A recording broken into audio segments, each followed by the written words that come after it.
instance, we get a call to a daycare.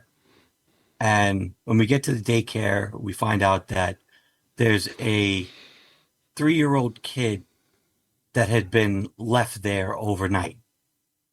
Parents never came to pick him up. I guess they dropped him off in the morning, never came to pick him up.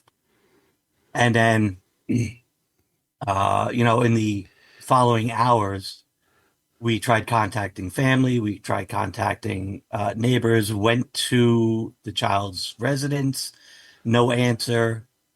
Um, and all while we were doing this, I was entertaining this child. I didn't have kids at the time, so I didn't really know how to entertain a 3-year-old. Me being a child at heart still, I did the best I could. We had taken back to the station house. There's no toys. There's really no entertainment value for him there. So I don't know. I spent time with him. I talked to him. Chased him around in our muster room. Just had a good time with him. But what you're supposed to do at that point, if you can't get in contact with family or friends or anyone that can care for the child, is basically you're turning him over to the city or to the state. You have to take them to ACS, the Administration for Child Services.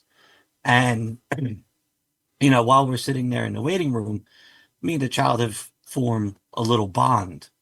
And it finally, like, I guess a social worker comes out, and they're like, okay, we have to take him now. And I'm like, well, take him where? And they said, well, he's going to be staying at our facility until we can contact the parents.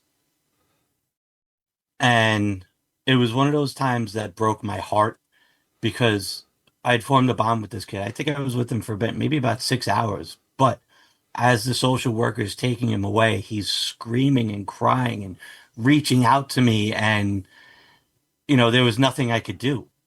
I felt terrible.